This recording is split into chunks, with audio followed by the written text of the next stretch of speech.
What's the best content you've ever made, and what's the most underrated content you've made that you thought could have done better? I think the thing that I'm like most proud of is probably when we did the full-size BMW.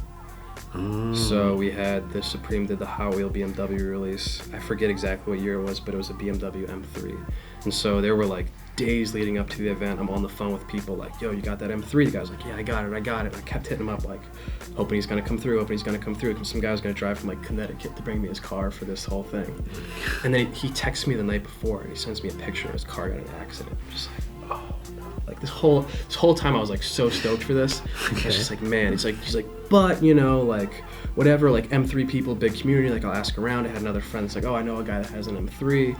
And so like we called that guy and that guy's like, well, I don't want to do it, but I know this other guy who has an M3 and this other guy who has an M3. And it was like this chain of like, this whole M3 community was like apparently huge. I had no idea. Right. And so eventually, like through this chain of calling people who had M3s, I found someone who's like, yeah, like I'm off work tomorrow. This sounds fun. Like, let's do it. Wow. And it was like the night before. And then the other thing that was interesting too was like Supreme did not release official photos of just the car. So they just had the car in the box inside the trailer. You can only see half the car. So I'm like, does it say Supreme the whole way? Does it just say SUP? And I'm like on the phone with the guy that has the BMW. I'm like, I need dimensions like wheel well to wheel well at the top and the bottom, like number of inches like exact on. And then I'm like on my laptop screen like measuring the SUP on the Hot Wheel car and like cross multiplying and figuring out how big the decal has to be. And then it was like getting the driver at the same spot as the person with the decal, as the person who's applying it, as the photographers. And it was like this whole ordeal. And the whole time I'm just like, dude, someone's gotta not show it, it's gonna be bust. And everyone showed up and everyone came through and it was awesome and like people were able to enjoy it. And that was the piece of content that I think is the best piece of content I made. So yeah, we got everyone together, we got the whole thing going. We were like on Essex Street or something putting all the decals on the car. And it's like, I'm checking my watch like every 10 minutes, like, come on guys, like release is at 11, like we gotta get there in time. But yeah, the guys were super cool. They got everything on like almost like exactly at 11. And so we take the car, we pull up, it's like, you know, just a couple blocks from the Bowery Street store. And so we pulled up and like, it was really cool. I was in the car and everyone's like, yo, like what? Taking pictures, doing stuff. They thought it was official, right? Yeah, like some people probably thought that Supreme like actually commissioned it. I mean, I thought it was official, just looking at this Dude, video. the thing looks official. Yeah, they freaking killed it, those guys that worked on it. But we made the car, we pulled it up right across the street from the Bowery store, and then got out, and it was really cool. Like a bunch of people came over, wanted to take pictures. A couple employees came out of the store and checked out the car. And then yeah, so it was funny, like we did that, and then like I'm telling you, man, I almost always go through the front door for all my stuff. So we pulled up to Brooklyn in the car, the Brooklyn store. I had a spot in line that day. So I went in line, waited in line, whatever, got in, and I was like, hey, can I buy like 3 or 4 of the cars? Like I want to give them out to my friends who helped me. The guy looked at me, like, looks at the cars, like, all right, fine. So I bought 3 or 4 of the Hot Wheels. I gave them out to all my buddies that helped me out that day. And then we even did like a meetup later by the old Lafayette Street store, and it was cool. Like, you know, probably 50 to 100 people showed up and took pictures with it. There was a little bit of like a fight, which I guess appeared on social media later. But yeah, it was awesome. It was like a really fun thing. It was just a cool way for me to sort of like give back to the community and have a good time. You ever thought about making your own Supreme items and then passing it off as real? That sounded weird. Yeah, it sounds like making counterfeit items. I get what you're trying to say. But like, kind of influence the design team. Like, hey, maybe this should be an item for next season or whatever. I know people at Supreme. I wouldn't say I've been hit up like directly for anything like that, but I'd like to think that sometime in the near future, maybe I'll have some sway on some sort of items, or I don't know. It's like I have a lot of really good ideas for accessories. Obviously, it's like I live this on some level, and so yeah, I think there's a lot of things that Supreme could do that would be really dope items. Look at this. Yeah, that was fun too. This is a little ridiculous. You want to talk about this one? This hammock on the subway? Yeah, so the hammock came out, whatever, and then me and my buddy Max, I was like, dude, I have this idea. I want to shoot this video, whatever. And we waited. So the first subway car went by and it was like packed, and we were super jam packed for time too. And I was like, all right, like let's cross our fingers and hope the next one's good. And so we got on the next one, and there was like just enough space, and we were only on for like 3 stops. So we were like actually going to Penn Station because we had to go to Penn Station. And we quick like set it up, shot the video, took it down and left. But there was like the sort of crowd reaction was pretty fun. Damn, that's crazy. I love how people just casually just... Yeah, and if you like look around, there's all these people like on their phones like this, like, you know, trying to act like they don't see nothing. I mean, sometimes, like, yeah, you don't want to make it too obvious. No, yeah, it's funny, but it's cool for me to sort of educate. because a lot of times when I'm doing series, it's more esoteric items that people don't know about. Right. And to me, that's one of the coolest things is like, yeah, I can do fun stuff with the BMW. I can do cool stuff with the burner phone or like the ping pong stuff when it comes out or box logos. And that's all fun. But for me to actually be able to educate the youth and to give them a little bit more of an understanding of the culture of which Supreme is born in, like that to me is something that like gets me out of bed in the morning, gets me excited. And so when I'm able to do those series, I think that's a really fun thing and a really cool way to educate. Now they don't perform like insanely well like an M3 video or like box logos or like a burner phone Right. video, but that's one of those things where I'm not entirely concerned about the performance of content. I'm also more concerned about that authenticity and doing something that adds value to the people consuming my content. And so that's what a series is all about, and that's what I think is one of the more underrated pieces of content. Okay. Now, did you have the foresight to actually come up with the alias instead of Yeah. using your phone name? Yeah, totally. Yeah. Yeah.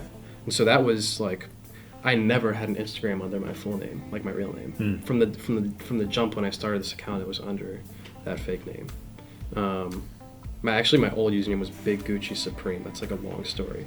But once I think I had when I had 500 followers or so, I changed it to Eric Whiteback. Big Gucci Supreme. Yeah. So I changed it to that, and it was like I actually had the name Eric Whiteback before Joe had Joe Migraine. Damn. And I So, was so telling your people- I was brother's telling name him- is not Joe. No. Okay. And people who think migraine's a real last name, like you guys just got to figure out your lives. But I, for the longest time, I was like, dude, like you got to change your username to Joe Migraine. You got to change it to Joe Migraine. And finally, he came around. But it's funny that like, because he was doing Supreme social media stuff way before me, and then I like did the name switch. Finally, convinced him to do it, and now it's like we just run with those. But What made you guys do that? I think there were a couple things. It was like. Some of it is we didn't want personal information about us out because we have a big collection, and it's like, you know, with real names, it's easy to find sort of where people live and stuff. Right. And I think it's cool, too, to have some mystery about, like, who is Eric Whiteback, who is Joe Migraine. I think, like, that's one of the things that, like, Zach Beal lives off mystery, right?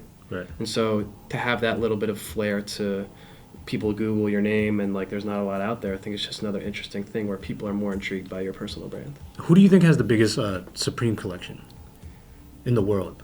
And would you say your brother's up there? My brother's definitely up there, yeah. I would say that he has the biggest accessory collection in the world. In the world? At least the most complete one, yeah. There might be people that have doubles and triples of items. He doesn't do that for the most part, but there's no one that has more unique accessories than him. Are you guys planning to like do something in the future, like maybe like a pop-up or a museum type display? I don't know. I feel like the social media pages we have are the museum, you know? But yeah, I feel like there will be something eventually. Like I can't imagine that Joe just collects those items in perpetuity. And every season it gets more and more expensive. Like it used to be the big item of the season was like a raft or like salt shakers or like something like that, right? Might And be now, a tank next season. yeah. Now it's gonna be like a Lambo or something, and it's like it's not even sustainable to keep up with it. And so even if Joe wants to really like complete the collection now, he's got to get like a pinball machine and a punching bag and a dirt bike, and you're already at $100,000. And it's like, is that worth it? Like, what's that accomplishing for him to buy those things at this point? I guess I'll let you close it out. What do you want people to know about you? Like, when they see this video, what's the biggest misconception they have about you, and what do you want to address about that? No, yeah, I think one of the misconceptions about me is that I'm super attached to stuff and things, and that I'm a very materialistic person. I see how people can totally get that from my social media presence, but I think it's important to know too that like, yeah, I do like these things, and these things are fun, whatever, I have a good time with it, but I'm way more interested in being a good person and having relationships with people, and those are the things that really excite me. Yeah, I would just say like, man, it's way cooler to be a nice person than it is to have cool clothes and cool things. So I hope you guys, I know sometimes it's hard to see that in my social media presence. I'm trying to let that come through more and more, but I hope that's something that you guys can take away from this today. No, I actually see that because you actually customize a lot of the Supreme shirts that people wouldn't dare touch. Yeah. They'll cringe. Yeah, totally. And that was part of my MO when I started destroying stuff too. I was like, part of me was like, this shows that I'm a little bit less materialistic, whatever. I think it got spun the wrong way a little bit. Yeah. Where people were more like, oh, look at this like rich kid, like whatever. Yeah, I can see that too. Which, by the way, like, for what it's worth, none of what I have done has been like daddy money. Like, people always want to say that in comments. But it's like, people don't realize that when I was in college, I was taking classes full time. I was playing soccer on like a legit, really good team that was a really high dedication thing. And I had like $30 in my bank account. And I'm like, you know, I got class and then I got practice and then I'll hop in my car and I'll drive Uber.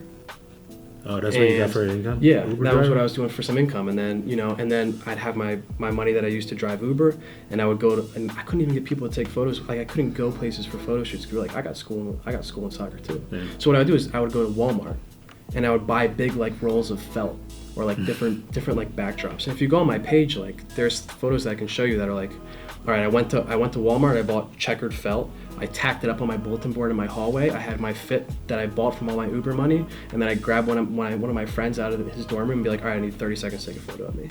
And so it was like, there's a lot of people that want to be like, yo, daddy money, this and that, but it's like, it was really a hustle. I didn't have a lot of money. I still don't really, I'm not like a rich person as far as like, I wouldn't like categorize myself as that. But yeah, especially like even a year ago, it's like I had no money to my name, and I was just like hustling to try and do things. Right. And so I like, people are like, man, like I wish I could do what you do. Like I wish I had money to do what you do. Like if you're smart about it, if you hustle, if you make the right connections, like there's nothing stopping you from overthrowing me in whatever role I have. Well, there it is. Eric Whiteback, the infamous Eric Whiteback. Thank you for sharing your stories. I hope, you know, people get to learn more about you through this video. You can follow him on social media, Eric Whiteback. And that's it. That's all the questions for me. All right, man. I'll probably invite you back Yeah. sometime down Well, in the future. See if the people want me invited back. Yeah. If you have any questions for him, leave in the comments below. Always like the video, follow the website, all that stuff. There it is. Peace.